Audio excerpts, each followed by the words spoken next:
What's up, guys? It's Opex. So, if you can tell, they chased me down, they held me down, they shaved my head, and they put a chip in my neck. They finally got me, guys. Error! Warning! Rebooting! Not sure what that was all about. Yeah, so so basically, I was getting sick and tired of my hair, and it was getting quite annoying. It's a lot to explain why it started to piss me off, and I just got to the point of just shaving it myself. So basically, what do I want to talk about today? Today, I want to talk about laws that are being passed, and basically, there was a petition that came out about 3 weeks ago on repealing the NFA. If you're not familiar with the NFA, then definitely look into that. There was a petition that went out, and I urged all my friends, I urged my brother, my stepdad, everyone who I knew that was pro-gun to sign the petition. Now, I've never came forward and made a pro-gun video. That is coming soon. However, I'm definitely pro-gun. I have a Glock. I love guns. I think they're the best thing since sliced bread. And so the NFA was a act that made it illegal to purchase short-barreled rifles. It made short-barreled rifles illegal. It made short-barreled shotguns illegal, and made suppressors a large thing to have to go through like a year or two. I've heard sometimes up to 2 years to be able to purchase a suppressor. It costs you about $200 right now, which when the act was initiated in 1934, I'd like to say 1934, $200 was a lot of money. And it was designed to take out, basically, suppressors out of the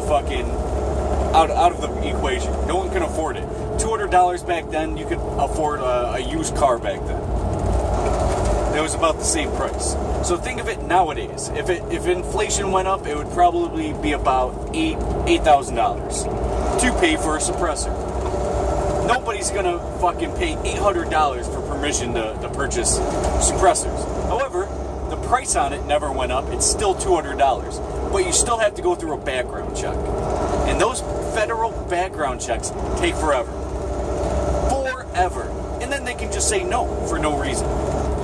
I have a buddy that lives in New York State, and in New York State, the background check for New York State just to get a pistol permit is like fucking ridiculous. Like a year it took them to get a response, and they told them no for no reason. Never had a felony, never went to jail, never had a problem, never been violent, none of that shit. And he was denied his pistol. I was like, okay, I'm a felon. There's no way they're gonna. This is back when I used to live in New York. They're never gonna give me my pistol.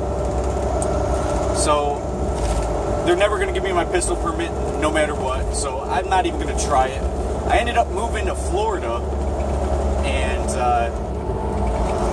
the second I got my ID, my Florida ID, because you need a Florida ID to purchase a firearm in Florida, and just proof that you live in Florida.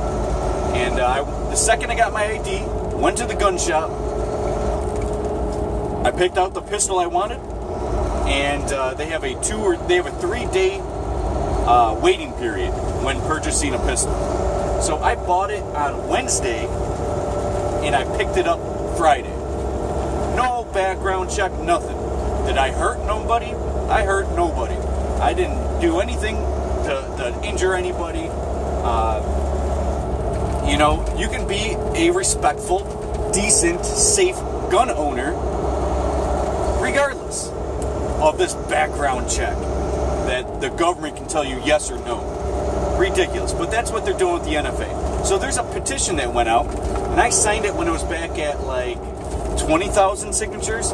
It ended up making it to 100,000. So technically when a petition hits 100,000, the White House has to do something about it. So I'm looking forward to this. Very cool. There's also a HUGHES amendment repeal that's going down, and it's much less likely to get through, but I'm totally for it. I signed it.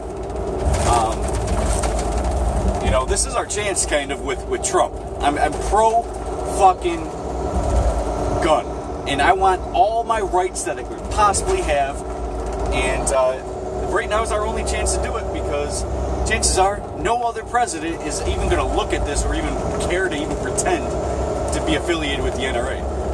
The NRA obviously made some contributions over to Donald Trump. Donald Trump might have to repay that favor one way or another.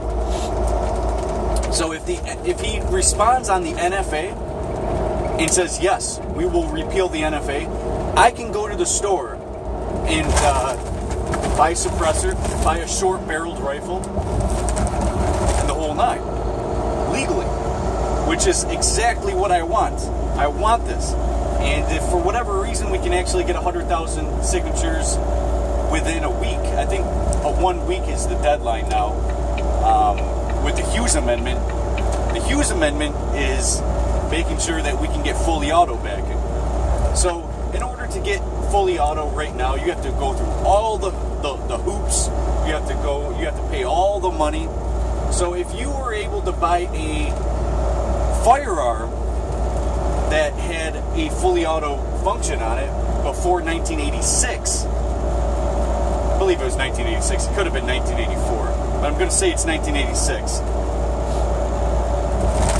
If you were able to purchase one for like, I don't know, $1,000, now that same firearm that you have, that you were an adult back then and purchased it legal and everything, you can keep it and everything, and you can sell it for a lot of money. Because fully automatic went from $1,000 to well over $10,000 just for one firearm. Plus you got to go through all the hoops, you have to go through all the background checks and all the other shit that has to go through, and there's a 95% chance you're going to be denied anyways, even if you have the money, and even if you never committed a crime or anything. And as we know right now, back then when you were able to purchase a machine gun, fully automatic, crimes didn't happen by fully automatic. They were still done by handguns. This was the crimes. It wasn't fully automatic, it was handguns. Majority of crime. Now the people are scared, and therefore people aren't signing the HUGHES amendment because they don't want fully automatic in the hands of an average person. Which I'm totally for. I definitely want a fucking an automatic that's reasonably priced. Anyways, what am I trying to get with this? I'm trying to let you know that there are petitions out there right now fighting for our rights. And I say petitions, people who created the petitions, people who are signing the petitions, and we need this done. So I encourage you, contact your congressman, your state representative, etc. Try to get this done. Try to make this known that this is what we want. We want our freedoms. The HUGHES amendment, chances are it's not going to be signed 100,000 signatures because it's at 20,000 now, and people are less likely to sign that one than the repeal the NFA. So if we can get Trump to repeal this shit via executive order or whatever it has to be done, passing laws through Congress, whatever has to be done, great.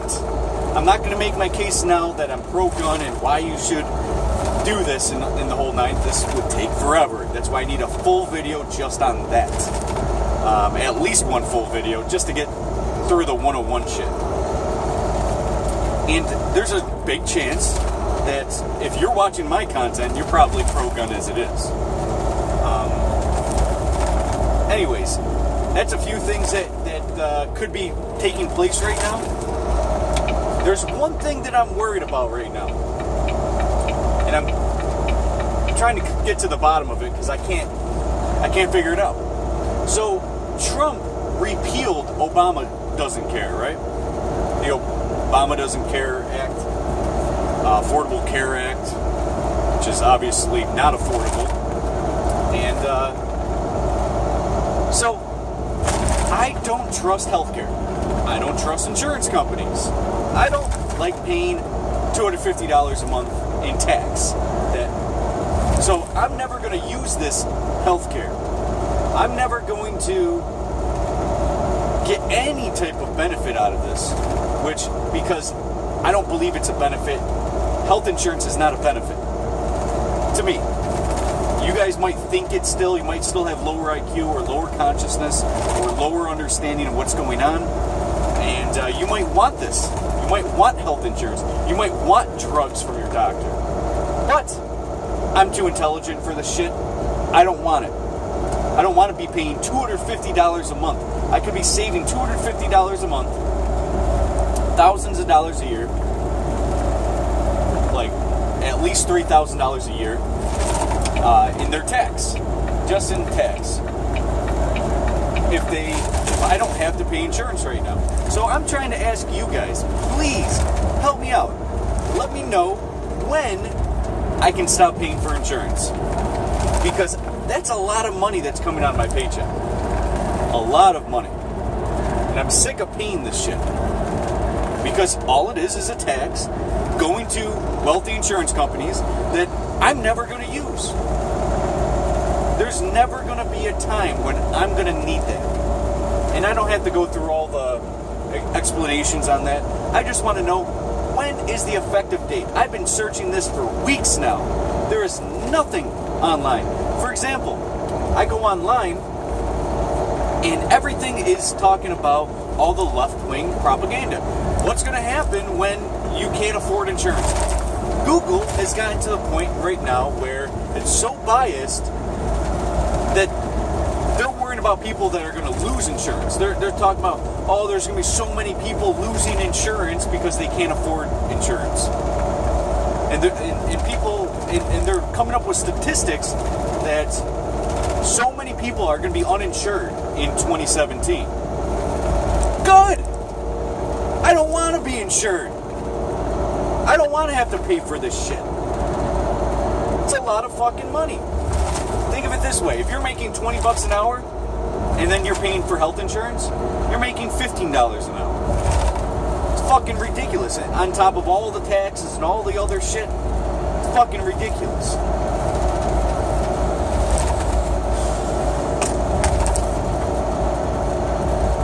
So, if somebody can tell me when the effective date, when I don't have to pay insurance anymore without having a penalty, because all I'm seeing online is 2017 is the highest amount of penalty that you're going to have to pay so far. And I'm thinking to myself, what the fuck? It's repealed. When do I have to stop paying for this shit? So I just want to know when I can stop paying for that shit. Alright, so I just want to discuss a few things that are going on in law and possibilities, and I definitely want to get to the bottom of knowing when I can take off my insurance, because I can't find any information on the effective date. It should be already, right? It was an executive order. I can get off insurance now, right? That's what I'm thinking. But there might be a date that they put in law, and when I read that repeal, I don't think I seen an effective date. Maybe I got to look back at that bill again. But that was a great bill for me, because I'm going to be saving a ton of money. If you're looking at Trump's tax plan, it's fucking phenomenal. We're going to all be saving more money, and we're all going to be more prosperous. So, I'm not a Trump supporter, but this is the best ruler or slave master we've ever had in American history. I mean, even Abe Lincoln didn't want to free slaves. He said it himself. He did not want to free slaves. If it was up to him, he would have never freed the slaves. So, and this stuff is actually up to Trump. He's trying to make us more prosperous. It's fucking weird. It's fucking weird. I don't even know what to make of it as an anarchist. But I want to have all my income. If I earn money, I want my money. Who the fuck is somebody else to take my fucking money? You know? Play with, talk shit about my family, do whatever you want, as long as you don't have a fucking aggressive principle. This is my money, dude. Y'all probably looking at me like I look weird, fucking with no hair. However, my whole life I've had short hair. My whole life. And, so it's nothing new to me. It feels so good to not fucking have hair in my eyes. I brushed my teeth this morning after cutting my hair. The first thing I did was like, fuck my hair, and I fucking buzzed it. And, I brushed my teeth. Hair isn't in my mouth as I'm brushing my teeth. It was awesome because I brushed my teeth out my door here. I brush my teeth here, and I spit outside, and my hair's all in my face. I spit on my hair. It's fucking disgusting. My hair's all knotted constantly. Alright, I just wanted to talk about a few laws now. If you guys want me to talk about my gun video that I want to make, let me know if you want that to be the next one, because there's so much content on pro-gun and anti-gun online that you can just search it up, and there's so much content. All these pro-gunners have so much good content. I watch a lot of channels like the Military Arms Channel, Iraqi Veteran, 8888. I mean, like tons of gun channels I'm subscribed to, which is really weird because as much gun content as I look at, and that I am a firearm owner myself, I've never made my content video because there's so much that, what are people going to... What argument am I going to bring that has been made already? So let me know if you want me to make that gun argument video, protection video, whatever you want to call it. Let me know, and let me know how goofy I look to you now that I don't have fucking hair down to my ass. Alright, I guess that's it. See you guys.